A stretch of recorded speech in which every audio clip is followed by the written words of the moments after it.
Magandang araw po, ma'am. Ito po yung mga documents ko po. Bagsak ka. Po? Ano pong bagsak? Hindi niyo pa po nga na-check yung mga Tama ka ba? documents ko.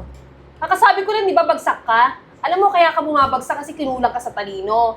Sinabi ko, bagsak ka na. Huwag ka na maraming sinasabi. Paano pong bagsak? Ayan po yung mga requirements. Kung hindi niyo pa nga po na-double check, ano pong kulang? Ano po bang mali? Hoy, 10 taon na ako nagtatrabaho dito. Kaya alam ko na kung bagsak ka o hindi. Eh, dahil mo kulang na documents eh.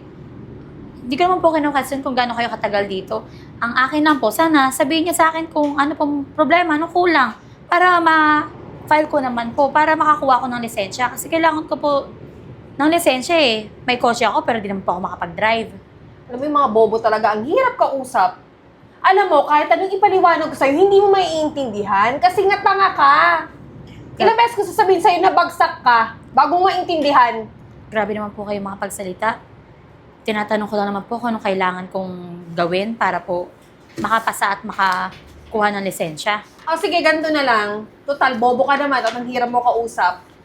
Tutulungan kita. Sige po, ano pong paraan? May kilala ko doon sa labas. Punta mo si Renz. Sabihin mo, pinapapunta ka ni Miss Catherine. Si Miss Catherine. Papapunta po ni Miss Catherine. O, tingnan mo. Sige po. Sure ka ba na intindihan mo? Oh, gets ko po, gets ko po. Pupunta ka sa labas, sabihin mo ha. Ano sasabihin mo? Hanapin ko po si Renz, tapos pinapapunta niyo po. Tanga-tanga. Tapos ibigay ko na lang po ba to? Oo nga! Sige po. Aga, piniinit yung ulo ko. Sige po. Muna na po ako.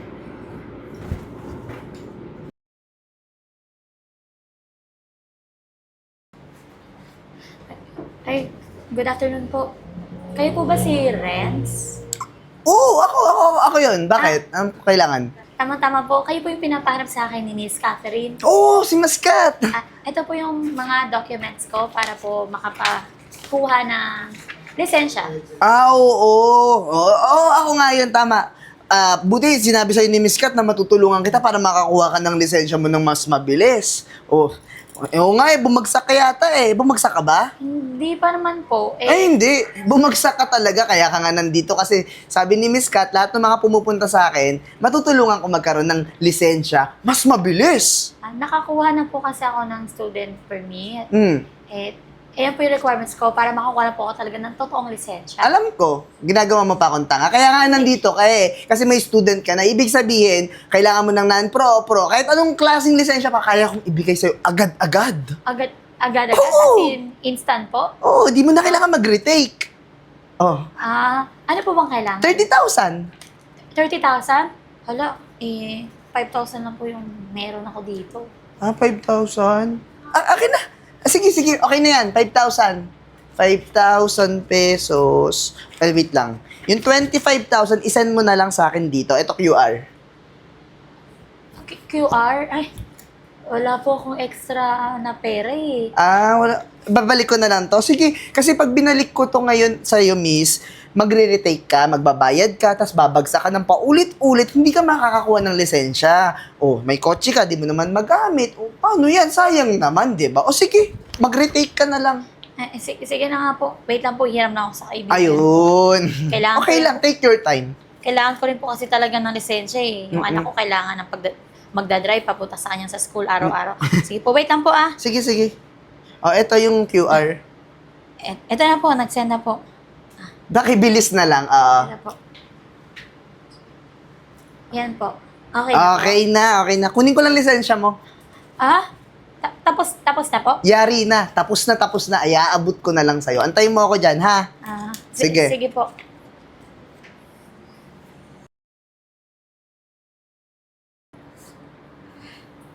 Ano ba yan? Asan na ba yun? Miss, excuse me. Mayor? Oh, teka lang. Kanina pa kita napapansin, parang napapaiyak ka. May problema ka ba? Na pwede kitang tulungan? Kasi po, kanina pumasok ako dito sa loob. Sabi, bagsak daw po ako. Hindi pa ako makakakuha ng lisensya. Pero nag-refer naman po yung babae sa loob ng lalaki din. Kaso pinagbayad ako. Yung pinagbayad ko po kasi ano yun ibayad po sa akin ng kaibigan ko sa utang. Pang-tuition po ng anak ko dapat yun. Kaso, Binayad ko eh, para lang magkalisensya ako. Teka lang ha, medyo naguguluhan ako eh. Kasi galing ako sa ahensya ng gobyerno. Tinitingnan ko, chinik-check ko yung mga tao ko doon. Kung sasabihin mong galing ka doon sa loob at sinabing hindi ka nakapasa sa pagmamaneho, tama ba? Opo, hindi daw po ako makakabasa para bigyan ng lisensya. Eh, kakakuha ko pa lang naman ng student permit. Mag-apply pa lang naman po ako ng lisensya, pero dito ako pasa eh. Teka lang, parang mali yata yung... Baka nagkakamali ka lang. Ang nag-assist po sa akin kanina sa office si Catherine Galdieta. Si Miss Kath, kilala ko siya. Opo, siya po. Tapos meron po siyang pinakilala sa akin lalaki. Ano daw pangalan? Doon ko daw bigay yung requirements ko. Renz? Sa labas po eh. Tagalabas po siya. Sa pagkakaalala ko, wala akong trabahanting rents eh.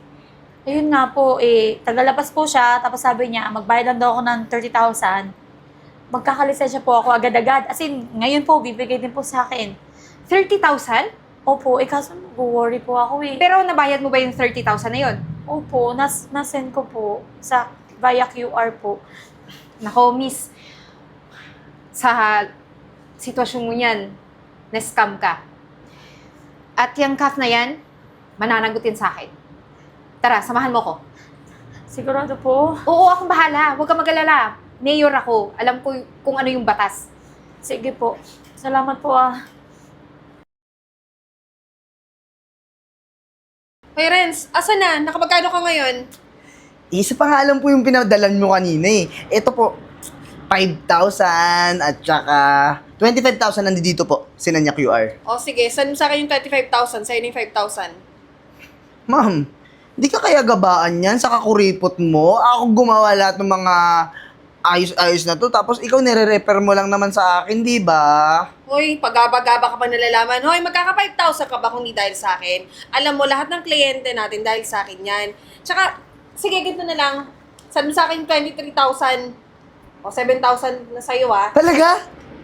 Naku ma'am, maraming salamat ma'am ka talaga. Gagalingan ko pa. Meron ka pa ba dyan? Oo, meron pang 3 doon, kaya nga ayusin mo. Okay, ayusin ko. Yung lisensya, kailangan mo na. Oo, akin na nga pala yan. Akin na. Ayan. Hoy, Miss Kath. Ay, sila po. Mayor, ito po yung binigyan ko ng pera kanina. Akin na yung lisensya. Akin na. Ito po, Mayora. O yung pera. Yung perang nakuha nyo dito, sa babaeng to. Ito po, 5,000 ma'am. 5,000 lang? Oo po, 5,000 lang po Yung yan. 25,000 po, sinend ko po via QR po. Napakasinungaling mo. Sino ka ba? Hindi kita kilala. Miss Kath? Eh, di ko rin siya kilala. Ano? Hindi mo kilala. Pero sabi nitong babae, ikaw yung nag-refer para bigyan siya ng lisensya. Pero itong lisensyang to, ha? Peke to. Peke ang pagkagawa nito. Ay, hindi ang siya proseso. peke. Hindi siya peke. Actually, hindi. Hindi nga siya peke. Pero yung prosesong paggawa mo, peke. Kasi fixer ka. Ngayon, kayong dalawa, ha? Makukulong kayo. Hindi po ako fixer, ma'am. Mixer. Nagmimix ako ng semento eh. Alis na po ako ah. Huwag ka nang umalis. Kasi yung pera din na nakuha mo, ibibigay mo yan sa presinto. Ngayon, nandito yung polis para mapunta na kayo sa bilangguan. Eh, Mayora, ilabas ako dyan. Siya na lang hulihin nyo. Eh, basta ako nagtatrabaho ko ng maayos, ha? Miss Kath, sa gobyerno ka nagtatrabaho. Pero anong ginagawa mo? Sinasamantala mo yung lahat. Hindi po kayo dumating. Ay, excuse me, Hindi ko Mayor. po alam na mali pala yung ginagawa nila. Yes, Chip. Dakpin mo na yung dalawang yan. Chief, Mayor, nagkabaliktad na kayo. Wag na ako. Ito lang. Hindi naman ako taga-gobyerno eh. Nadawit lang ako dito eh. Kahit Yung mag-fixer, doon kayo sa presintong dalawa. Chief, Sige Mayor. na. Punta mo na yan doon. Susunod kami. Tara!